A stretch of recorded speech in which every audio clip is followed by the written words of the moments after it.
ماوەی 3 مانگە هێز ئەمنیەکانی هەرێم یەک موچەیان وەرگرتووە. بە مەبەستی وردبینیش لیژنەیەکی دیوانی چاودێری دارایی عێراق لە هەرێمی کوردستانە.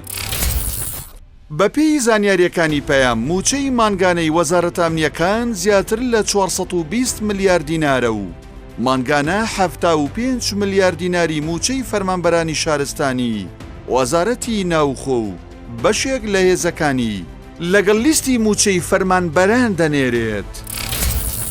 بەپێی بەدواداچوونەکانی پەیام ژمارەی هێزامیەکانی هەرێم بۆ 332,445 کارمەند بەرز بۆتەوە. وەزارەتی ناوخۆ 151,419 کەس، وەزارەتی پێشمەرگە 138,619 کەس، دەستگای ئاسایش 33,633 کەس، ئەنجومەنی ئاسایش 8,674 کەس.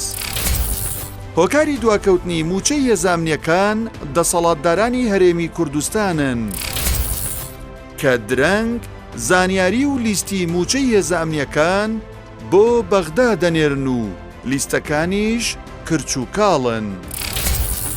سەرەتا دەسەڵاتدارانی هەرێم تەنیا کۆدی هێزە ئەمنیەکانیان بۆ بەغدا ناردوو، دواتر لە ژێرفشاردا ڕازی بوون لیستی موچەی 290,000 هێزی ئەمنی لە وەزارەتەکانی ناوخۆ و پێشمەرگە بنێرن. لە ئەنجومەنی ئاسایش و دەستگای ئاسایشیش ناوی 42,307 کارمەندیان بە کۆد ناردووە. تێبینی و داواکاریەکانی دیوانی چاودێری دارایی عێراق. لیژنەیەکی دیوانی چاودێری دارایی عێراق لە هەرێمی کوردستان و وردبینی بۆ لیستی ناوی هێزە ئەمنیەکان دەکەن.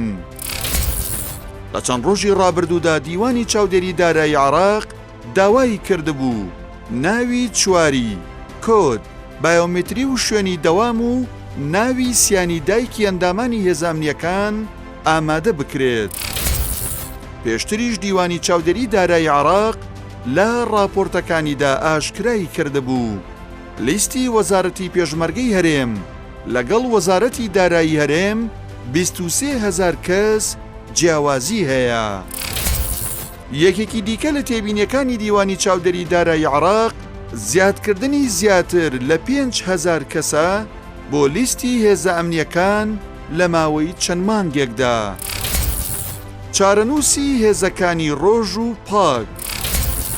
بەپێی زانیاریەکان لە ترسی ئاشکرابوونی ژمارە و ناوی هێزەکانی ڕۆژی ڕۆژئاوای کوردستان و هێزەکانی پارتی ئازادی کوردستانی ڕۆژهەڵات ناسراو بە پاک، دەسەڵاتدارانی هەرێم ناوەکانیان بۆ بەغدا نەناردووە و دەیانەوێت لە داهاتوودا لە داهاتی ناوخۆی هەرێم موچەیان پێ بدرێت.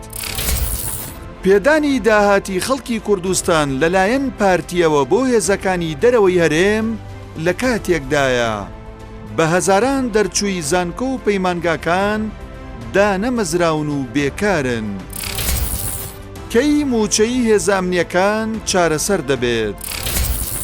بەپێی لێدوانی سەرۆکی دیوانی چاودێری دارایی عێراق پێشبینی دەکرێت وردبینی لیستی موچە نزیکەی 10 ڕۆژی پێویست بێت.